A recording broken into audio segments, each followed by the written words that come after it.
আজকে আমাদের আলজুবিরা হসপিটালে টোটাল 4টা বাবু হয়েছে। আলহামদুলিল্লাহ বাবুগুলো অনেক ভালো আছে, সুস্থ আছে আল্লাহর রহমতে।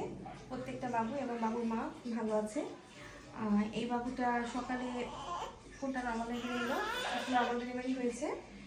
আর এই বাবুটা মাত্র হয়েছে আল্লাহর মতে। আর এই বাবুটা হচ্ছে মার আগে সিজার ছিল, তারপরে হচ্ছে সিজার করতে হয়েছে। ও বাবা ও বাবা, এই যে সিজার করতে হয়েছে কারণ স্কার থিকনেস খুবই খারাপ ছিল। স্কার থিকনেস 2.4 ছিল। অ্যাকচুয়ালি তারা হলে আমরা ট্রায়াল দিতে পারতাম নর্মাল ডেলিভারির জন্য। পরে যখন দেখলাম জয়ের মুখ খুলে গিয়েছে, কিন্তু স্কার থিকনেস মাত্র 2.4, তারপরে ট্রায়াল দিতে পারিনি। আর এখানে আসলে 2টা সিজারিয়ান বেবি আছে, আর এটাও সিজারিয়ান বেবি। ওর মা অনেক কষ্ট করেছে, 8 দিন অপেক্ষা করেছে। 6 দিনেও মানে 3 ফিঙ্গার ছিল। 3 ফিঙ্গারের পরে ওকে ওকে ওকে 3 ফিঙ্গারের পরে আর হচ্ছে জয়ের মুখ খুললো না। দেন ইন্ডাকশন দেওয়া হয়েছে। ইন্ডাকশন দেওয়ার পরে আমরা 24 ঘন্টা অপেক্ষা করেছি, তারপরেও আসলে প্রোগ্রেস হয়নি। তারপর যখন বাবুর হার্টবিট কমে যাচ্ছিল, দেন সি সেকশনে যেতে হয়েছে। তো যাই হোক, সবারই যে আসলে চেষ্টা করে হবে এমন না, তবে চেষ্টা করলে হয়। আপনারা সবাই চেষ্টা করবেন, আমাদের এখানে অধিকাংশই হয়। তো এই বাবুটাই শুধু হয়নি, চেষ্টার পরেও, ইন্ডাকশন দেওয়ার পরেও হয়নি। আর এটা তো সি সেকশনের পরে সি সেকশন। তো যাই হোক, আরগুলো নর্মাল হয়েছে আল্লাহর মতে।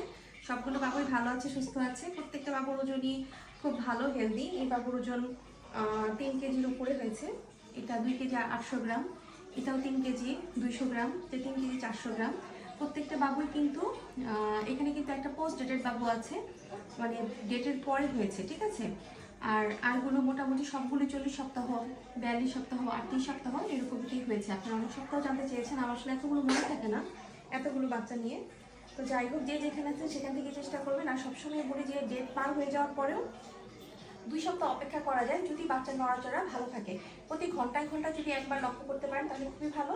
তাছাড়া যদি একসাথে 3 বার নড়ে বা 4 বার নড়ে, তাও একবারই কাউন্ট করতে হবে। এইভাবে ঘুম বাদে 24 ঘন্টা যদি বাচ্চা 10 বার নড়ে, তাহলে কিন্তু আপনারা অপেক্ষা করতে পারেন। ডাক্তারকে অবশ্যই ডাক্তার দেখাতে হবে। ডাক্তার দেখিয়ে ডাক্তারের অনুমতি নিয়ে, মানে ডাক্তার যদি বলে যে আপনি অপেক্ষা করতে পারবেন, তাহলে অপেক্ষা করতে পারবেন। তাছাড়া কিন্তু অপেক্ষা করা যাবে না। তো যাই হোক, বেশিরভাগ ক্ষেত্রেই নর্মাল ডেলিভারি সম্ভব। বাবু তাকিয়ে আছে, বেশিরভাগ ক্ষেত্রেই নর্মাল ডেলিভারি কিন্তু সম্ভব। আর আপনারা অবশ্যই বাচ্চাকে রোদ দিবেন। রোদ দেওয়ার সময় চোখ এবং লজ্জাস্থান কিন্তু ঢেকে নিতে হবে। তো যে যেখানে আছেন সেখান থেকে নর্মাল ডেলিভারির চেষ্টা করবেন। আমাদের আলজুবিরা হসপিটালের জন্য দোয়া করবেন। সবাই ভালো থাকবেন, সুস্থ থাকবেন। আল্লাহ হাফেজ, আসসালামু আলাইকুম।